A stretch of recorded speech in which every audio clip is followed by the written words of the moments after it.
Hey guys, welcome to Dwarvenkegger. It's Rob.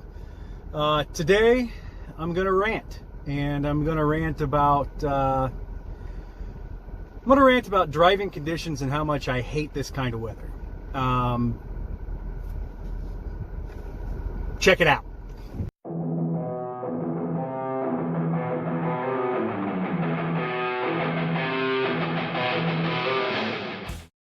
Hey guys, welcome back. Like I said, today we're going to rant about nasty weather and driving conditions. Now, I fancy myself a pretty good driver. I'm sure that you guys have heard several times seen several times that I'm a driver when we go on trips. Well, that being said, if the conditions are absolutely terrible, I don't see myself driving very often. Now today it's a freezing mix, so it's a little bit of snow, a little bit of sleet, and a little bit of rain. Generally I do a really good job in weather like this. Before I had the Acadia, I had a Tahoe with four-wheel drive, and there was never an issue that I had ever with actually making it from point A to point B. Well, long story short, I may or may not have wiped out on the interstate after hitting black ice because I had auto four-wheel drive on, which didn't necessarily kick in when it was supposed to. So we started to drift.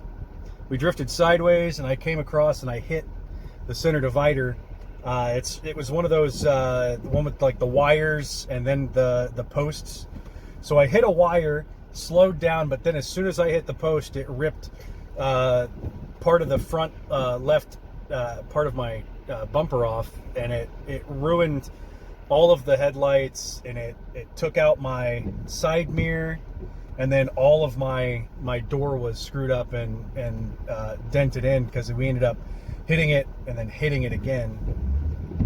It was terrifying. I had my fiance in the car. I was very concerned for her because I didn't want her to be hurt. Me, I could give two shits about, but I didn't want her to be hurt because, she's, my life. So, I ended up having to get rid of that, and, I bought that used. It was a 2004 that I bought used in 2009, 10, 12? Yeah, 2012. So the car had done really well for me. The issue with the vehicle was, other than obviously the body damage from this, doing some research, I was able to figure out that the dashboard cluster tends to go out on 2003 to 2006 Chevy Silverados, Tahoes, Suburbans, and Avalanches. So that was the only other issue with the vehicle, so I couldn't see how much gas I had, all that stuff. Couldn't see how fast I was going. But the car ran like a dream. So I ended up getting 2013 Acadia, which is what I'm driving now.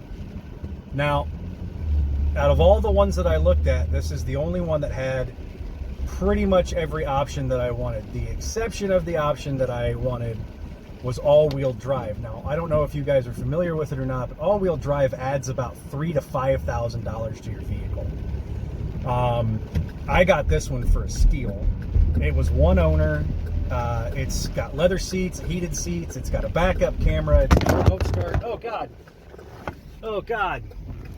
It's got remote start. We're gonna have to do it like this because I don't think it's gonna stick because it's so cold outside. Ooh.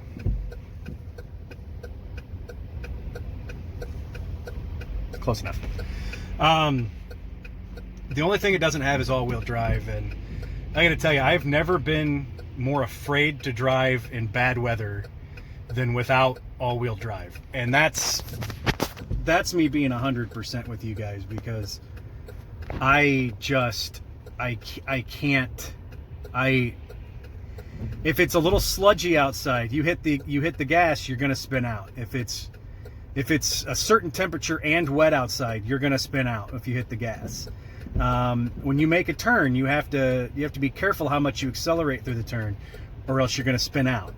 So it's scary, you know. I mean, I looked at a 2015 Silverado, but you know, that was more expensive, and it had many more miles than this one did. This one only had 28,000 miles on it, 2013. The person in front of me is going to make me get in a car accident because they hit their brakes through a turn, and I'm going to let this guy over because he seems to not be smart. See, this is what I'm saying. If there's even like a flurry, people go stupid. Like, they just don't seem to have the concept of, you need to be able to accelerate onto the interstate. If you don't accelerate onto the interstate, people that need to get over can't. And if you're trying to get over as well to get out of an exit lane, which this one turns into, then, you know, you're screwed, because you're gonna, like, semis are passing us right now because we're going 55 and a 70. Does that make sense? Dumb. Real dumb. Anyway, I digress on that one. So the all-wheel drive would be nice. Four-wheel drive would be better. But the issue with the truck, see, the truck spun out quicker than, even with four-wheel drive on, quicker than the Acadia did. Now, I looked at an Acadia that was a 2016, like right before they changed the body style, which is the body style that I like. So before they changed it into a body style I didn't like. It was like right after the really bulky body style into the streamlined, and then this next body style is what they were using, or what they use currently, which is, it's ugly. It's very ugly. But I looked at that one, and it was an Acadia Denali all-wheel drive. It had running boards for some reason, even though this vehicle is super close to the ground compared to, like, say, a Tahoe that's, you know, lifted more. But I was I don't know. It was cool because it had like a projection thing where you don't have to keep looking down for your speed. It projected it up onto the windscreen, or the windshield, if you will. Sorry, been watching too much Grand Tour. No free ads. So it was a really nice vehicle, but it was also like 15 grand more than this one, and it had like triple the miles that this one had on it. So it had like almost 75,000 miles on it. So, you know, I went with this one because it's what I could comfortably afford. You know, a decent car payment, but it's not as bad as it could have been. And it's a really good vehicle. It's, as long as you have regular maintenance on it, the vehicle is going to be perfect. Now, when I got it, it still had the tires on it from 2000 whatever, 13. So I eventually got new tires. When I started working at the restaurant, one of the guys that I worked with actually owned a tire place. So I got a really good deal on tires through him, and they're all-season tires. So, you know, not that matters without all-wheel drive. Anyway, so if you find yourself driving in bad weather over the winter, or in the fall, or just in general, you know, just by all means, be safe, be careful, take it slow. Don't be that dickhead that's always in a hurry like me. It doesn't always work out. When I ended up getting when the Tahoe happened, it happened, and I wasn't even in a hurry. I was going the speed limit on a snowy road. It was a highway, and it just, all of a sudden, I just lost control because we hit black ice. it must have been like a perfect storm, because I was singing along with the radio and Emily was relaxing and almost dozing in the seat next to us, and it was a little later at night, you know, and it just happened. And you know, don't be a dummy. Always make sure you have insurance, because if you don't have insurance, you know, it's pointless to even really worry about what you can do. The vehicle essentially was totaled, and of course the person in front of me is doing that thing again where they don't know how to accelerate through a turn. Dumb. So just be wary. Make sure you have everything that you need in case of bad weather, in case maybe you do get in an accident. You know, I'm going to go into some of my weird preparedness that I do. You know, always carry some sort of a med kit.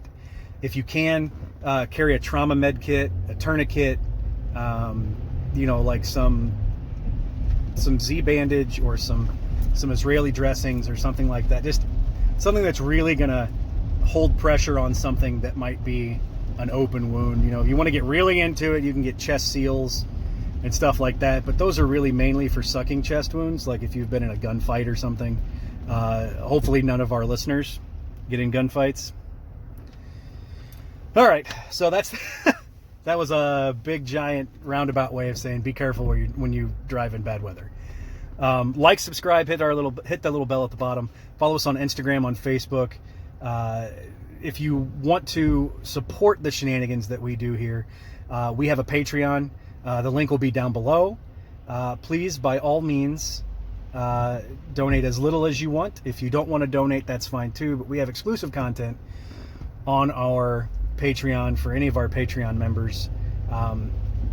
If you guys want to get in touch with us, leave a comment down below, send us a private message.